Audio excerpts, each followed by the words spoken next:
जय हिंद दोस्तों। एग्ज़ाम की पॉइंट में एक बार फिर से आप सभी का स्वागत है। दोस्तों, आज के इस वीडियो में हम राज्यसभा से रिलेटिव मोस्ट इम्पॉर्टेंट एमसीक्यू को डिस्कस करेंगे। जिस भी एग्ज़ाम में जनरल जीके पूछा जाता है उस एग्ज़ाम के पॉइंट ऑफ व्यू से ये बहुत ज़्यादा इम्पॉर्टेंट है। सारे उन प्रश्नों को लिया गया है जो एग्ज़ाम के पॉइंट ऑफ व्यू से इम्पॉर्टेंट हैं। तो देखते हैं दोस्तों, आज का जो पहला क्वेश्चन है राज्यसभा का वर्णन किस अनुच्छेद में किया गया है। तो राज्यसभा का आप वर्णन बोलो या राज्यसभा का गठन बोलो। राज्यसभा का गठन किस अनुच्छेद के अनुसार किया जाता है, 79 के, 80 के, 81 के या 82 के। तो दोस्तों, जो राज्यसभा का गठन किया जाता है वो किया जाता है आर्टिकल 80 के तहत। ठीक है, आर्टिकल 80 के तहत किया जाता है। और यहीं पे आप अगर हम देखें तो जो राज्यसभा होती है, दोस्तों देखो, एक क्वेश्चन के साथ 3-3, 4-4 क्वेश्चन होंगे, इनके की पॉइंटों को समझते जाना। तो जो आर्टिकल 80 के अनुसार जो राज्यसभा का गठन किया जाता है, राज्यसभा को ही क्या कहा जाता है, काउंसिल ऑफ स्टेट कहा जाता है। काउंसिल ऑफ स्टेट कहा जाता है। ठीक है, काउंसिल ऑफ स्टेट कहा जाता है। राज्य का जो संसद का उच्च सदन भी किसको कहा जाता है, राज्यसभा को कहा जाता है। उच्च सदन भी किसको कहा जाता है, राज्यसभा को कहा जाता है। ठीक है, 79 में क्या है, संसद का वर्णन है। हमें पता है संसद किससे मिलकर बनती है, राष्ट्रपति, लोकसभा और राज्यसभा। 81 में किसका है, लोकसभा का वर्णन किया गया है। ठीक है, अगला क्वेश्चन दोस्तों, अगर कोई भी आप ऐसा एग्जाम दे रहे हैं जिसमें जनरल जीके पूछा जाता है तो उसके लिए मोस्ट इंपॉर्टेंट क्वेश्चन है ये। अगला क्वेश्चन, राज्यसभा को अस्थायी सदन क्यों कहा जाता है। अभी मैंने आपको ऊपर बताया था कि आर्टिकल 80 के अनुसार गठन किया जाता है और अस्थायी सदन कहलाता है, लेकिन क्यों कहा जाता है। इसमें आजीवन सदस्य रहते हैं, विघटित नहीं कर सकते, कुछ सदस्य अवकाश ग्रहण करते हैं, या इसका कार्यकाल 6 वर्ष का होता है। तो दोस्तों, इसका आंसर है कि इसको क्या विघटित नहीं कर सकते। ठीक है, सकते हो रखा सकते, क्योंकि इसको अस्थायी सदन इसलिए कहा जाता है क्योंकि इसको क्या नहीं कर सकते हैं, विघटित नहीं कर सकते हैं। ठीक है, भले ये सही है कि इनका कार्यकाल क्या होता है, 6 वर्ष होता है, लेकिन इसको इसलिए इसका कार्यकाल 6 वर्ष होता है, इसलिए क्या अस्थायी सदन नहीं कहते हैं, बल्कि किस लिए कहते हैं, क्योंकि इसको विघटित नहीं किया जा सकता है। ठीक है, और यहीं पे याद रखना इसका कार्यकाल कितने वर्ष का होता है, 6 वर्ष का होता है। अगला क्वेश्चन, वर्तमान में राज्यसभा में सदस्यों की संख्या कितनी है। वर्तमान में राज्यसभा में सदस्यों की संख्या है 250, 245, 238 या 252।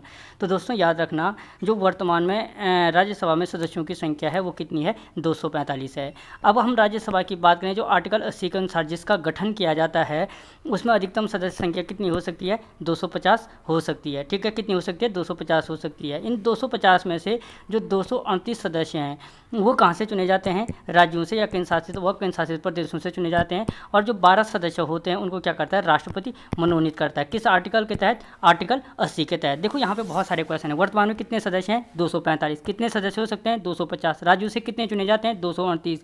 राष्ट्रपति राज्यसभा में कितने सदस्यों को मनोनीत कर सकता है, 12 सदस्यों को। किस आर्टिकल के तहत कर सकता है, आर्टिकल 80 के तहत कर सकता है। दोस्तों, अगर कोई रियल में तैयारी कर रहा है तो वो मेरे को कमेंट बॉक्स में ये बताना कि राष्ट्रपति लोकसभा में कितने सदस्यों को मनोनीत कर सकता है। अगला क्वेश्चन, जिस संघ शासित क्षेत्र में विधानसभा नहीं है उनके प्रतिनिधि कौन चुनता है। ठीक है, विधानसभा जिन संघ शासित, क्योंकि हमें पता है कि इन दो संघ शासित क्षेत्रों में ही क्या है, विधानसभा है। एक इसमें दिल्ली में और एक पांडिचेरी में। इस दो में, एक में 70 विधानसभा सीटें हैं और पांडिचेरी में कंफर्म ध्यान नहीं है 30 या 32 विधानसभा सीटें हैं। ठीक है, कंफर्म नहीं हूँ मैं। तो यहाँ पे किसके द्वारा चुने जाते हैं, उपराज्यपाल मनोनीत करता है उनको, विशेष निर्वाचन मंडल द्वारा, जनता द्वारा या राष्ट्रपति के द्वारा। तो दोस्तों याद रखना, जिन संघ शासित क्षेत्रों में, इन दो के अलावा जिन भी संघ शासित क्षेत्रों से विधानसभाएं नहीं हैं उनमें उनके जो प्रतिनिधि होते हैं, उनके प्रतिनिधि किसके द्वारा चुने जाते हैं, विशेष निर्वाचन मंडल के द्वारा चुने जाते हैं। किसके द्वारा चुने जाते हैं, विशेष निर्वाचन मंडल के द्वारा चुने जाते हैं। ठीक है, अगला क्वेश्चन, राज्यसभा सामान्य विधेयक को कितने समय तक रोक सकता है। जो राज्यसभा जो सामान्य विधेयक होता है उसको कितने समय तक रोक सकता है, 14 दिन, 1 माह, 3 माह या 6 माह। तो दोस्तों याद रखना, सामान्य विधेयक पूछा है। जो राज्यसभा सामान्य विधेयक होता है उसको रोक सकता है कितने टाइम के लिए, 6 माह के लिए। याद रखना, यहीं पर जो विधेयक होते हैं मुख्य रूप से 3 प्रकार के होते हैं। एक होता है साधारण विधेयक, जिसको आप सामान्य विधेयक भी कह सकते हैं, आर्टिकल 107 के अनुसार प्रस्तुत किया जाता है।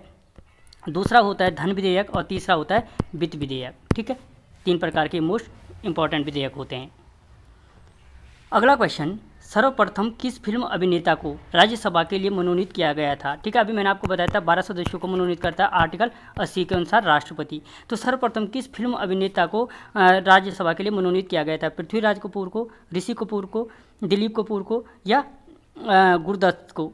तो दोस्तों याद रखना, जो सर्वप्रथम जिस फिल्म अभिनेता को राज्यसभा के लिए चुना गया था उसका नाम था पृथ्वीराज कपूर। क्या था? पृथ्वीराज कपूर। अगला क्वेश्चन, राज्यसभा का गठन सर्वप्रथम कब हुआ था, या राज्यसभा का गठन सर्वप्रथम कब किया गया? जनवरी 1952 में, फरवरी 1952 में, मार्च 1952 में या अप्रैल 1952 में? तो याद रखना, जो राज्यसभा का सर्वप्रथम गठन किया गया था वो किया गया था अप्रैल 1952 में। ठीक है, और पर्टिकुलर डेट पूछे तो 3 अप्रैल 1952 को किया गया था। कब किया गया था? 3 अप्रैल 1952 को किया गया था। उच्च सदन कहलाता है, काउंसिल ऑफ स्टेट्स भी इसी को कहा जाता है। इसको क्योंकि विघटित नहीं कर सकते इसलिए अस्थायी सदन भी कहलाता है। ठीक है, बार बार इसलिए बोल रहा हूँ यहीं पे याद हो जाए। अगला क्वेश्चन, राज्यसभा में नामित प्रथम फिल्म अभिनेत्री थी, जो राज्यसभा में नामित प्रथम फिल्म अभिनेत्री थी वो कौन थी? नरगिस दत्त, बैजंती माला, हेमा मालिनी या जयललिता? तो दोस्तों याद रखना, राज्यसभा में नामित जो प्रथम फिल्म अभिनेत्री थी वो थी नरगिस दत्त। ठीक है, कौन थी? नरगिस दत्त। और दोस्तों कम से कम मूवी तो देखते होंगे, मुझे ये कमेंट में ये बताना नरगिस दत्त किसकी माँ थी। ठीक है, अगला क्वेश्चन, प्रधानमंत्री पद पर नियुक्त होते समय राज्यसभा के सदस्य थे, ये दोनों एक साथ हो गए, राज्यसभा के सदस्य थे। तो यानी जो प्रधानमंत्री पद पर नियुक्त होते समय राज्यसभा के सदस्य कौन थे? इंदिरा गांधी, मनमोहन सिंह, इंद्र कुमार गुजराल या ये सभी? तो दोस्तों याद रखना, ये सभी के सभी क्या थे? जब प्रधानमंत्री बने थे, प्रधानमंत्री पद पर नामित होते टाइम ये तीनों के तीनों राज्यसभा के सदस्य थे। ठीक है, अगला क्वेश्चन, राज्य सूची के विषय पर संसद को कानून बनाने का अधिकार कौन देता है? आपने सुना होगा 3 प्रकार की सूचियां होती हैं, संघ सूची, राज्य सूची और समवर्ती सूची। ठीक है, समवर्ती सूची, जिसको समवर्ती सूची को कहाँ से लिया गया है? ऑस्ट्रेलिया के संविधान से लिया गया है। दोस्तों जिसके बारे में जो की पॉइंट जहाँ पे याद आएगा उतना ही बताता जाऊँगा। तो जो ये समवर्ती सूची है, जो ये राज्य सूची है, इस राज्य सूची के विषय पर संसद को कानून बनाने का अधिकार कौन देता है? राष्ट्रपति, उपराष्ट्रपति, लोकसभा या राज्यसभा? तो कौन देता है? राज्यसभा। ठीक है, और दोस्तों यही दो कार्य राज्यसभा के पास हैं, जो क्या बनाता है? लोकसभा से राज्यसभा को अधिक शक्तिशाली बनाता है। नहीं तो क्या है, राज्यसभा सिर्फ एक रखवाले की तरह कार्य करती है। अगला क्वेश्चन, कौन हिंदी साहित्यकार राज्यसभा के सदस्य रहे? कौन से हिंदी साहित्यकार राज्यसभा के सदस्य रहे? सुमित्रा नंदन पंत, रामधारी सिंह दिनकर, गोपाल दास नीरज या काका हाथरसी? तो ये दोस्तों याद रखना, कौन से वो हिंदी साहित्यकार थे? वो थे रामधारी सिंह दिनकर। कौन थे? रामधारी सिंह दिनकर थे। ठीक है, जिनको क्या मिला? जो क्या रहे? राज्यसभा के नामित सदस्य रहे। ठीक है, उन जो 12 सदस्य मनोनीत होते हैं आर्टिकल 80 के अनुसार। ये बार बार इसलिए बोल रहा हूँ, ये क्वेश्चन पूछा जाए कितने सदस्य होते तो आपको तुरंत याद आ जाए 12, और किसके अनुसार? आर्टिकल 80 के अनुसार। अगला क्वेश्चन, राज्यसभा की प्रथम महिला महासचिव थी, राज्यसभा की जो प्रथम महिला महासचिव थी वो कौन थी? नजमा हेपतुल्ला, रमा देवी, सुचेता कृपलानी या मंजिल वालिया? तो दोस्तों याद रखना, जो राज्यसभा की प्रथम महिला महासचिव थी वो कौन थी? रमा देवी। कौन थी? रमा देवी थी। ठीक है, अगला क्वेश्चन, राष्ट्रपति द्वारा राज्यसभा में कितने सदस्य नामित किए जाते हैं? बहुत देर से बोला हूँ कि राज्यसभा में राष्ट्रपति द्वारा राज्यसभा में कितने सदस्यों को? 12 सदस्यों को मनोनीत किया जाता है आर्टिकल 80 के तहत। किसके तहत? आर्टिकल 80 के तहत। ठीक है, अलग अलग क्षेत्रों में अपनी प्रतिभा दिखाने वाले लोगों को, चाहे वो संस्कृति हो, कला हो, विज्ञान हो, साहित्य हो, इन जिस क्षेत्र में हो उन क्षेत्रों से इनको चुना जाता है। अगला क्वेश्चन, राज्यसभा में राज्यों का प्रतिनिधित्व किस पर निर्भर करता है? राज्यसभा में जो राज्यों का प्रतिनिधित्व है वो किस पर निर्भर? राज्यों की जनसंख्या पर, राज्य के क्षेत्रफल पर, ए और बी दोनों या कोई नहीं? तो दोस्तों जो राज्यसभा में राज्यों का प्रतिनिधित्व है वो निर्भर करता है राज्यों की जनसंख्या, राज्य की जनसंख्या, यानी किसी भी राज्य की जितनी जनसंख्या हो उसी के अनुसार उसको क्या मिलेगी? राज्यसभा में सीटें प्रदान की जाती हैं। ठीक है, लेकिन जो राज्य की जनसंख्या है वो किस पे आधारित है? 1971 की जनसंख्या पर आधारित है। और कब तक इसको फ्रीज किया गया है? 2026 तक ये क्या मानी जाएगी? 1971 की जनसंख्या को ही गिना जाएगा। ठीक है, 1971 की जनसंख्या को ही गिना जाएगा। और इसको करने का उद्देश्य क्या था? कि जिससे राज्यसभा में अपनी सीटों को बढ़ाने के लिए कोई भी राज्य क्या न करे? जनसंख्या नियंत्रण पे ढिलाई न दे। ठीक है, अगला क्वेश्चन, राज्यसभा में किस राज्य के प्रतिनिधियों की संख्या सर्वाधिक है? एमपी की, एपी की, ये मध्य प्रदेश की, आंध्र प्रदेश की, उत्तराखंड की या यूपी की। तो दोस्तों याद रखना कि जो राज्यसभा में जो सबसे अधिक प्रतिनिधियों की संख्या है वो किसकी है, यूपी की है। किसकी है, यूपी की है। और कितनी है, 31। ठीक है, अगर पूछा जाए कितनी है तो 31 है। ठीक है, अगला क्वेश्चन, राज्यसभा चुनाव हेतु अभ्यर्थियों की आयु होनी चाहिए 21 वर्ष, 25 वर्ष, 30 वर्ष या 35 वर्ष। तो जो राज्यसभा चुनाव हेतु अभ्यर्थियों की आयु होनी चाहिए वो कितनी होनी चाहिए, 30 वर्ष होनी चाहिए। जो 21 वर्ष है वो किसकी होनी चाहिए, जो अगर मैंने इससे पहले का वीडियो बनाया था, कौन सा, स्थानीय स्वशासन भाग 9 को बताया है, जो वीडियो के लिए मोस्ट इंपॉर्टेंट क्वेश्चन है उसमें। तो 21 वर्ष उसके लिए प्रदान के लिए। जो 25 वर्ष होती है लोकसभा का चुनाव लड़ने के लिए क्या आयु होनी चाहिए, 25 वर्ष होनी चाहिए। राज्यसभा के लिए आयु होनी चाहिए 30 वर्ष और 35 वर्ष राष्ट्रपति पद के लिए आयु होनी चाहिए 35 वर्ष। ठीक है, अगला क्वेश्चन, राज्यसभा के 1/3 सदस्य कितने वर्ष में सेवानिवृत्त होते हैं। जो 1/3 सदस्य हैं कितने वर्ष में सेवानिवृत्त होते हैं, 1 वर्ष में, 2 वर्ष में, 3 वर्ष में या 4 वर्ष में। तो जो राज्यसभा के 1/3 सदस्य हैं वो कितने वर्ष में होते हैं, 2 वर्ष में सेवानिवृत्त होते हैं। ठीक है, 2 वर्ष में कितने होते हैं, 1/3 बोलो या 1/3 बोलो। 1/3 सदस्य क्या होते हैं, 2 वर्ष में, प्रत्येक 2 वर्ष में 1/3 सदस्य सेवानिवृत्त होते हैं।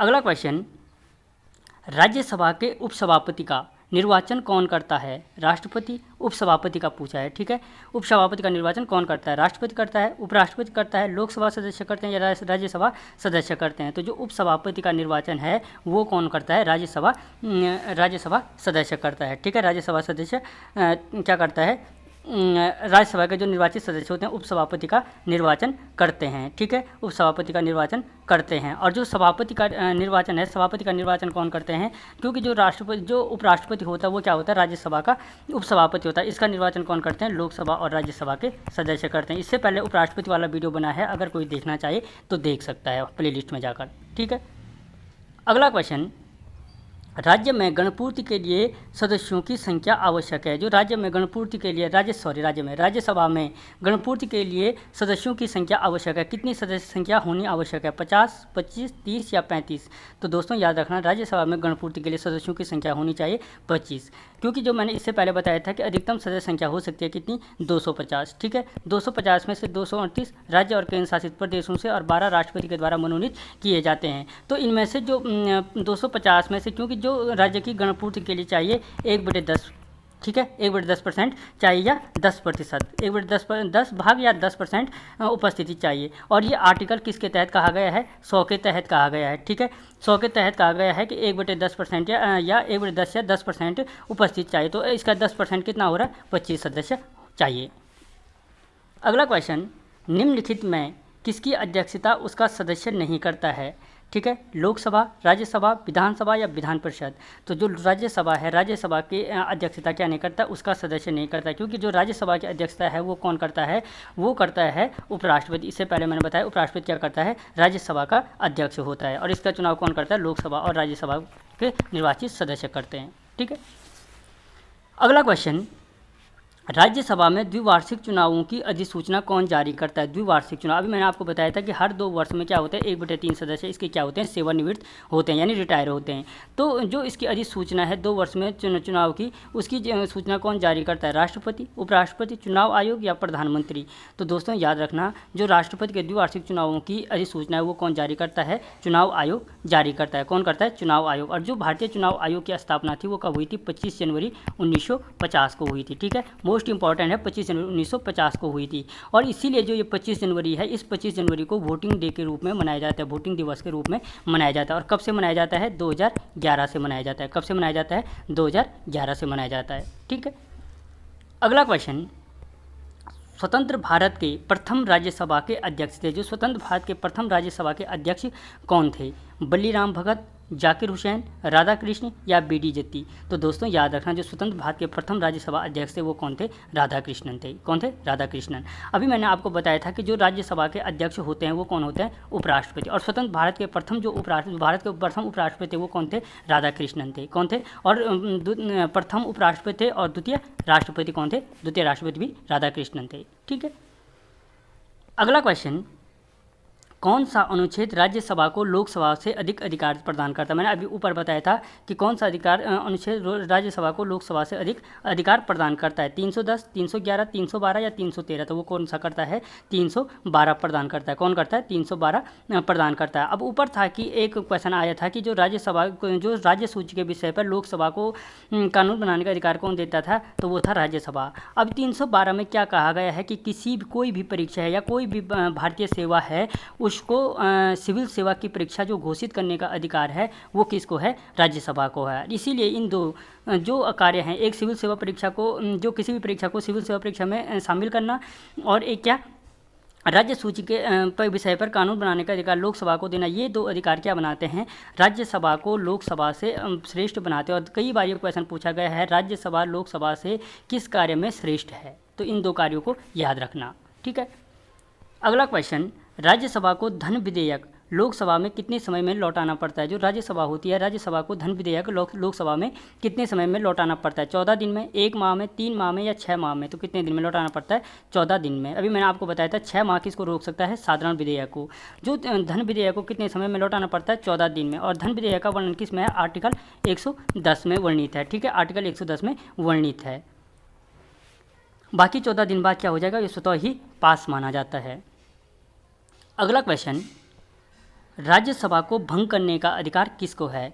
राष्ट्रपति को, प्रधानमंत्री को, उपराष्ट्रपति को या किसी को नहीं? तो अभी मैंने आपको बताया था इसको अस्थायी सदन कहा जाता है, क्योंकि इसको क्या कभी भी विघटित नहीं कर सकते हैं, विघटित नहीं कर सकते, इसलिए इसको क्या कहा जाता है? अस्थायी सदन कहलाता है। तो इसलिए राज्यसभा को विघटित करने का अधिकार क्या है? किसी को भी नहीं है, ठीक है। तो दोस्तों, ये राज्यसभा से रिलेटेड मोस्ट इंपॉर्टेंट क्वेश्चन थे जो कई बार अलग अलग एग्जाम में आ रखे हैं।